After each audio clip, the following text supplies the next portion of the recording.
Depuis l'enfance, depuis qu'on est tout jeune, que ce qu'on nous enseigne, c'est l'important, c'est que ce qu'on acquiert. C'est le fait d'apparaître ou d'exister ou d'être quelqu'un dans le monde.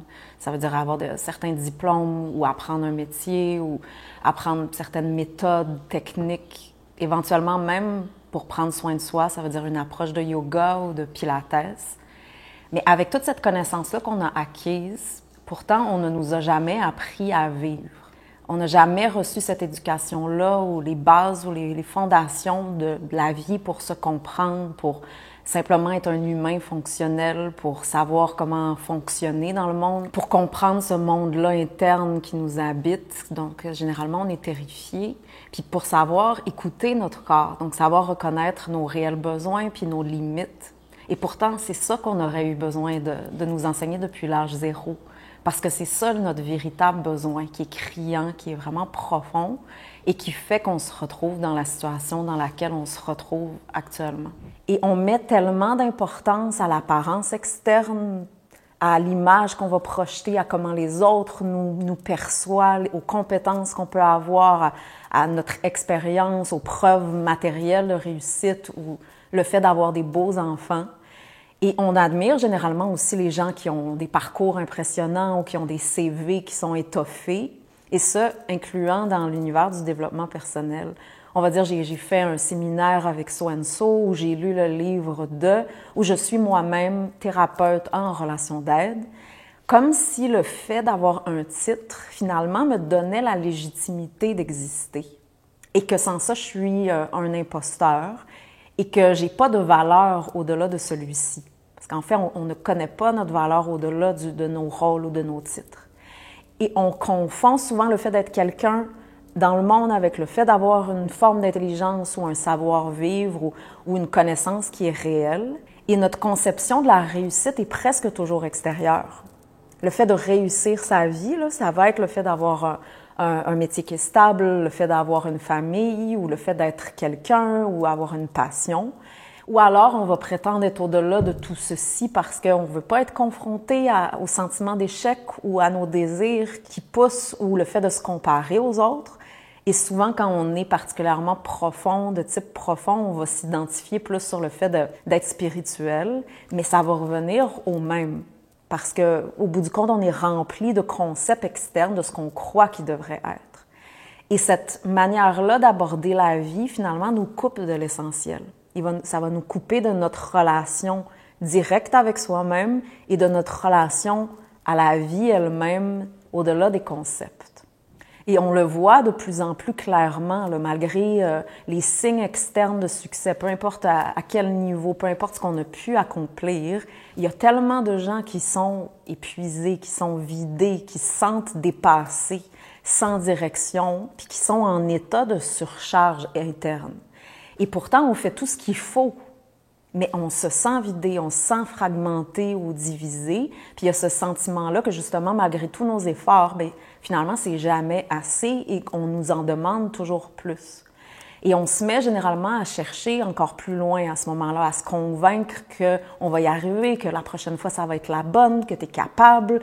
Et on veut tellement que notre vie fasse du sens, on veut tellement être utile à quelqu'un ou à quelque chose ou à une cause jusqu'à se perdre encore plus, généralement.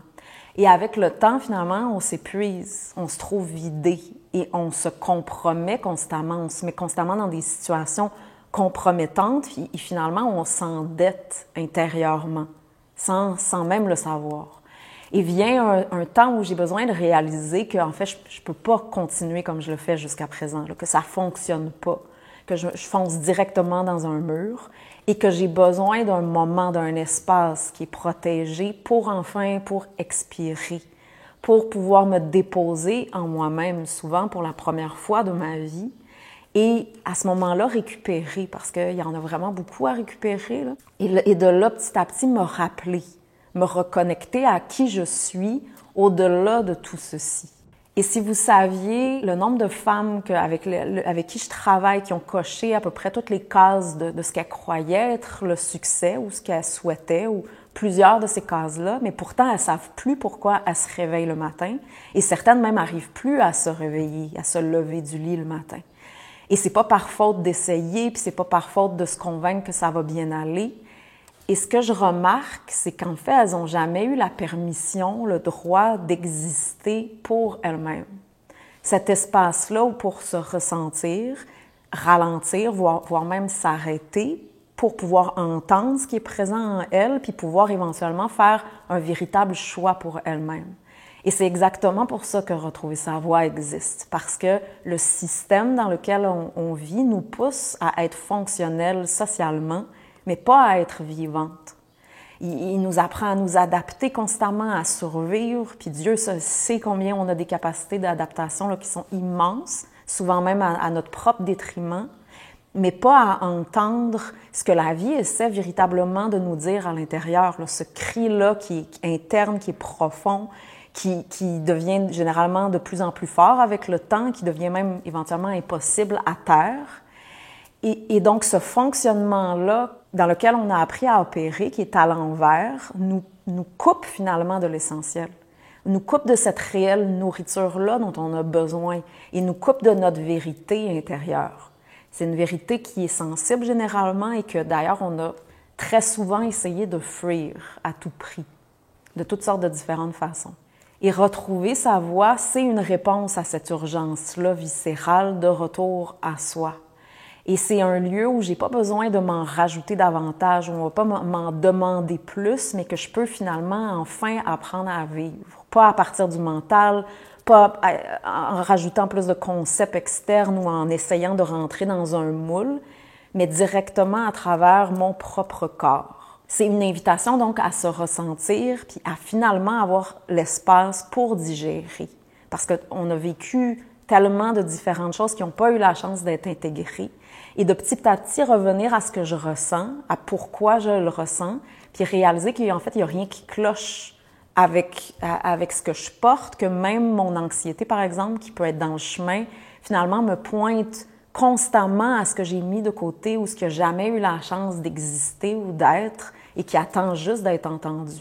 Donc, c'est un espace pour enfin arrêter de se fuir, arrêter de fuir notre histoire ou notre bagage ou de le fantasmer comme on le fait si souvent et finalement pouvoir l'intégrer réellement, profondément, jusque dans mon corps, jusqu'à travers mon système nerveux.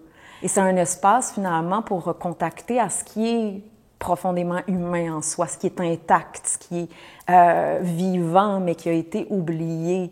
Et ça, souvent de génération en génération. On a donc appris tellement de différentes choses, on a acquis toutes sortes d'expériences puis de connaissances, mais pourtant, apprendre à vivre puis apprendre à se ressentir, c'est généralement la dernière chose sur la liste des priorités. Et pourtant, donc la première étape, ça va être de prendre conscience de ceci, là, que malgré toute mon expérience de vie, qui peut être notable, je ne sais pas et que ma vie en est le reflet direct.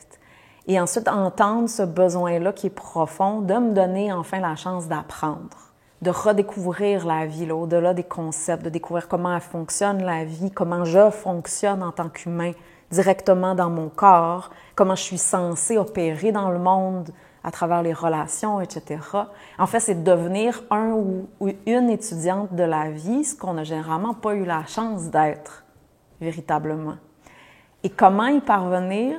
C'est là, en fait, que le corps est absolument essentiel, qui est crucial, parce que c'est le lieu où je peux véritablement apprendre. C'est le lieu où je peux doucement me découvrir ou redécouvrir, puis en faire l'expérience vivante, donc qui m'appartient. En fait, le corps, c'est notre véritable librairie de savoir, extrêmement riche.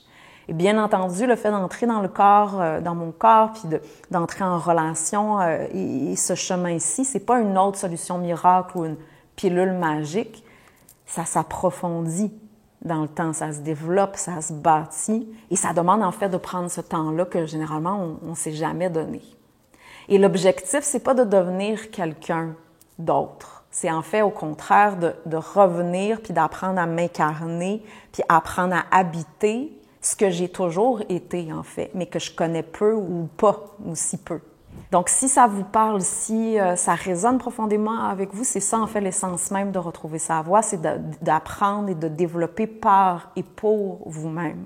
Et c'est ça aussi qui va me permettre de finalement apprendre à vivre, puis apprendre à être un humain fonctionnel, puis apprendre à me respecter dans ma vie.